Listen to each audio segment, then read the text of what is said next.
Hello everyone and welcome back to Destiny. As we await more details about Destiny 2 over the coming weeks, I want to take this week to explore some of those more specific topics in more detail, starting with the new subclass system in Destiny 2. Yes, it is simpler, and yes, some are, let's say, disappointed in the apparent lack of choice and customization. Now, it's important to remember that the game's project lead Mark Noseworthy has mentioned that there is a lot more to the subclass system than we have yet to see. Again, this reminds us that exploring Destiny 2 and all of its new systems and features will be a summer-long journey, and instead of jumping to negative conclusions, I hope through this video to open the minds of the skeptics and the weary to all of the possibilities of the new subclass system. I also want to explore how it might actually provide us with more customization and much more power than the systems of Destiny 1 did. Yes, I did just say that. If you'll humor me, let's explore my thoughts on the matter in much more detail.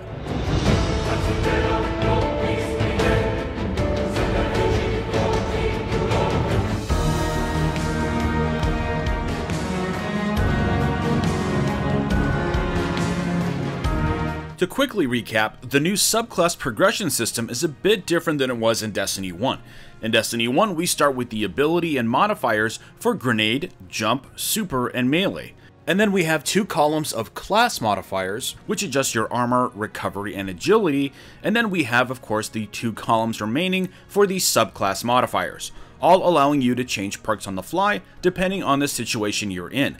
In Destiny 2, the class modifier columns have been removed since armor, recovery, and agility are no longer defined by your subclass. The remaining subclass modifier columns, the Super and the Melee column, have been reduced from 3 to 2 modifier choices and then divided up and grouped into one of two subclass focuses. For instance, on the Gunslinger Hunter subclass, we have a choice between Way of the Outlaw and the second path that we don't know the name of yet, but I'll guess it's probably going to be called Way of the Marksman. Now, the contention of those less than pleased comes in the fact that you can no longer mix and match modifiers to fit your needs, but rather have to choose which group of modifiers you want to activate all at once. Each grouping is made up of a Super modifier, a Melee modifier, and two subclass modifiers. So for instance, if you want the 6-shooter Gunslinger perk, you can't also have Knife Juggler, since presumably activating the bottom path will deactivate the top one. So how can I possibly think this is better? Patience, young Padawan.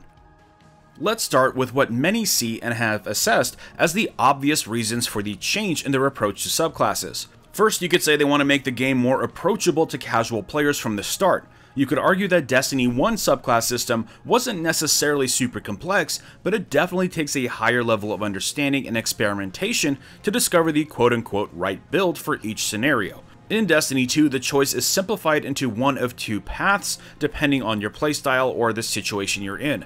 Another potential reason is because this will allow Bungie to maintain the balance of the game's sandbox a little bit better, as there is less chance of achieving a singular overpowered build. Now, this does bring up the topic of those that may be upset, may not necessarily be upset at the fact that you lose customization, but they might just be a little upset at the fact that they can't lock in that one golden overpowered build, which they would possibly never move away from, negating the whole reason to even have customization. Now, I do not believe that those are Bungie's reasonings or goals with the redesign of the new subclass system. It is far from the easy mode or play nice button. It's silly to think that's it. If anything, those are simply convenient or genius byproducts of the new design. I believe there are much deeper reasons, and while we still don't know all of the details, there is still a lot we can infer from the few details we do have. Firstly, I believe the new system makes you much more powerful by providing us with better perks overall. Let's take a look at the perks of the new Gunslinger more carefully. First, we see the loss of one melee option, Circle of Life, which has now been bolstered to include all precision kills and has become the new subclass modifier for the new Gunslinger's Trance, which before increased weapon stability. The other two, Incendiary Blade and Knife Juggler, are of course each in one of the paths, with Incendiary Blade being upgraded to Explosive Knife, which now explodes shortly after impact rather than simply burning the target. Besides that, the new perks are completely reworked and are much more effective. Not only that, but the perks that are grouped together in each path already complement each other super well, and even provide stacking perks, which ultimately will become more noticeable and much more rewarding when executed. Here is what I think is a great example. Initially, you may see the removal of Gambler's Dagger, the perk that granted you an additional throwing knife, as a negative thing. Yes, that perk is gone, but consider this. In the new Way of the Outlaw path, we have Chain of Woe, which was from the same column as Gambler's Dagger, which by the way has been upgraded to Chains of Woe to now also grant the reload speed bonus effect to nearby allies, not just you. And then we have the brand new Gambler's Dodge, the new class ability, which looks like it grants you a full charge to your melee when executed properly. So now we have Chains of Woe and what is essentially Gambler's Dagger, but much more useful. So that's effectively 2 perks active from that old final column. So the lack of customization here is made up by an increase in overall power and combat effectiveness. But it doesn't stop there, oh no. This is just where the new subclass system starts, and that customization that we previously thought we had sacrificed is then restored through armor perks. The one aspect of your kit that is distinguished and unique from class to class is of course your armor. In Destiny 2 we have perks like this one, which recharge your grenade ability faster, which hey wouldn't you know it, is the reincarnation of Discipline. Customization number 1 restored. Furthermore, this is where I believe exotic armor will become vital in adding those lost modifier choices. A good example in Destiny 1 is Graviton Forfeit. This exotic helmet for the Hunter provides Shade Step for free, allowing you to choose another perk from the same column like Keen Scout. We also have Bones of Aao, granting you an extra jump, so you can pick better control or increased height without losing the advantage of a triple jump. So for instance, if we take another look at the Gunslinger subclass, imagine that you have chosen Way of the Marksman, but then wear an exotic helmet that still grants you the 6-shooter super perk. This allows you to gain all of the precision perks you may want, and still gain the DPS increase from the 6-shooter if that's the perk you wanted. Another example for this could be with the Sentinel. If I had to guess, and of course this is a wild guess, I would say the Sentinel subclass will feature a path that is more focused on damage with the shield, perhaps granting you the perk for the shield to bounce off multiple targets, versus a path that is more focused on defense, maybe with an increased shield area, and what looks like a new version of Weapons of Light. As you can see, the Hunter's bullets affected by shooting through the shield. Then pair that up with an exotic chest piece perhaps that grants you a perk that regains super energy when your shield blocks damage, and those perks can stack up to be pretty deadly indeed.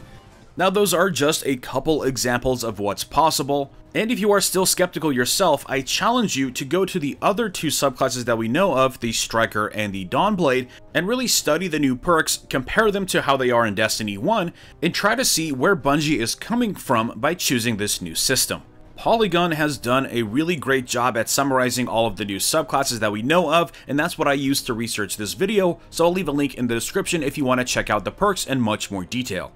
Also, another way to think about it is that this is Bungie creating those OP builds for you based on the research that they've done over the past 3 years on how people like to play the game. Except here, they're putting everyone on an equal playing field and then giving you the opportunity to really shine with your gameplay and tactics and how you decide to build yourself up. So I think Bungie's goal is as follows: to provide a system that is much more focused and admittedly easier at the start, but then have the complexity and choice skyrocket in the endgame.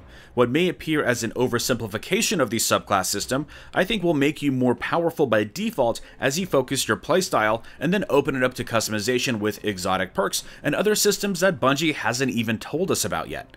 I think one of the most fun parts of Destiny 2 is going to be in the endgame, where we get to explore these new subclasses to their fullest, combine them with awesome new armor, and see what you can achieve with different loadouts and other members of your fire team with different subclasses that might work really well together. You can bet there's going to be a lot of that experimentation right here on this channel. This is a designed subclass system, focused and purposeful, helping you feel like you are, well, Legend.